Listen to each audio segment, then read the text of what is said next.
now I go back to Wales. Again, I think it is where am I? I am here. Surprising dog, Beverly, please.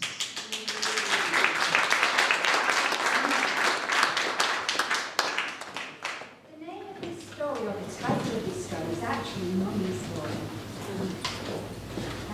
2 years ago, my 16-year-old beautiful Labrador, my best friend, had to be put to sleep because his life had come to a part where he couldn't enjoy it anymore. So I had to send for the vet.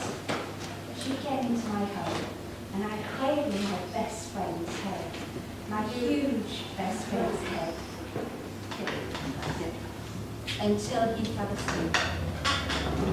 Life went on, you know, as it always does. I walked on the beaches, but because I live by the side of the beach and at the foot of the Carillion Hills, I can walk in beautiful places. But without my dog, everything was remote. He'd been by my side for 16 years. Just didn't seem right anymore. I didn't enjoy my walks anymore. And then one night, my son arrived, my youngest son, with a bundle of canine dynamo. And this dog was so ugly, he was a bit like, I don't know, a hyena crossed with Scooby-Doo. He shot about everywhere. Didn't particularly take to him at the time because he was so ugly. It was against my beautiful Dylan. But as time went on, he started walking next to me and he'd flag my legs and come up and he'd join me at breakfast and he'd want his Rice Krispies when I had my special cake. And yes, fondness between us started to develop. Eventually, I still can't get rid of him from everywhere. If I go for a bath, he comes into the bathroom, he sits at the side of the bath while I bathe. And so I decided, yes, his loyalty's there, I'll take him to meet my friends on our dig, because we excavate on a Saturday. We're in an archaeological group. So I took him to a dig, to meet Penny, who sat over there.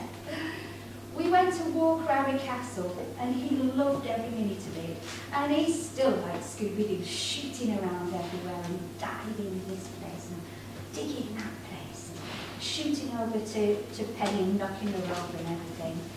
And then we moved from the castle, beautiful castle, down to a little river, enjoying a little spot there, and decided to move along to a little Victorian tea room that we'd spotted. Being the nosy people we are, we go and investigate everywhere. So we walked up to the place that we thought would be quite interesting. And then terror struck, because over us 2 months became the most huge, frightening, terrorising dogs. A huge Alsatian and a Rottweiler. One of them was dripping, he was growling and dripping with drool, and the other one was just circling and swaying at the back of him. Penny was terrified, as we all were. David grabbed hold of me and said, come on, let's go back, let's go back. But of course they could smell my mummy's boy. I thought, what do we do? Do I let him off his lead? If I let him off his lead, there's a road he could run onto and get knocked over. Do I do that? Do I pick him up? At 5'4", you don't pick a dog up when there's an Alsatian and a Rottweiler that large coming after you.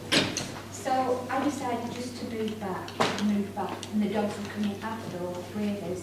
Penny was terrified, David was horrified, I was frightened. But the dog, my little Hardy bear, stood his ground. And he didn't want to move, and I didn't quite know why at first, because, you know, he was such a needy dog. He loves me so much that he's got to have my attention all the time, and he's so needy that I thought he's going to be terrified, this little boy. But he just stood his ground.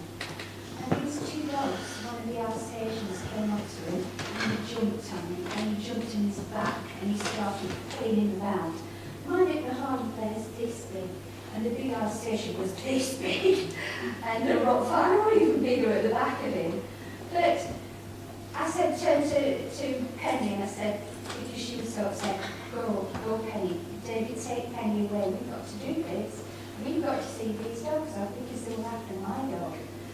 So I pulled him to the side of me, and I thought of all the things I could have told him to do, and the only thing I could think was what I trained him to do when we go across the road, and that was wait, and actually just to freeze. He's got to stay still till I can say cross, and then he can go. When I say go, he goes. So I just said, wait, Harley, wait. This is my little Harley bear up there. I really needed it, Mummy's toy. And he did. He just waited. And I turned around and looked at one of the dogs that was circling behind me then, because that was starting to go from my feet. And these two had gone and they got away safely, thank goodness, but I didn't know what we were going to do then. But poor Holly Bear just stood his ground. And he stood there whilst this Alsatian just dived all over him. So I just said, cross, wrong word. He didn't know what cross meant. But he attacked this Alsatian. This Alsatian, 5 times the size of little Harvey Bear, just cowered with fear. And the Rottweiler behind him just rolled on the floor and just, his eyes were wild. I don't know what it was, whether he was ill or something. I still don't know to this day. I just thank goodness that we got away. But Harley Bear actually fought off the Alsatian and this Rottweiler. I pulled him to one side and I started walking back again, and I thought, good, we can get away. Turned round to walk away, and the dogs attacked us again. They came from the back and started attack. This time I let go of the lead. Didn't mean to, I just dropped it. And the dog just went and threw at the Alsatian again, and he then cracked. This is my little mummy's toy. That was it. The Alsatian just turned tail and ran. And I just couldn't believe it. I couldn't breathe properly. So I just got hold of my little Harley Bear, and yes, he was bleeding a little bit. He'd got a few war wounds, but he was still as ugly as ever, so he got through it fine. We went down to, funnily enough, the little ice cream shop, and I bought him an ice cream as well as us 3. That's my little tale.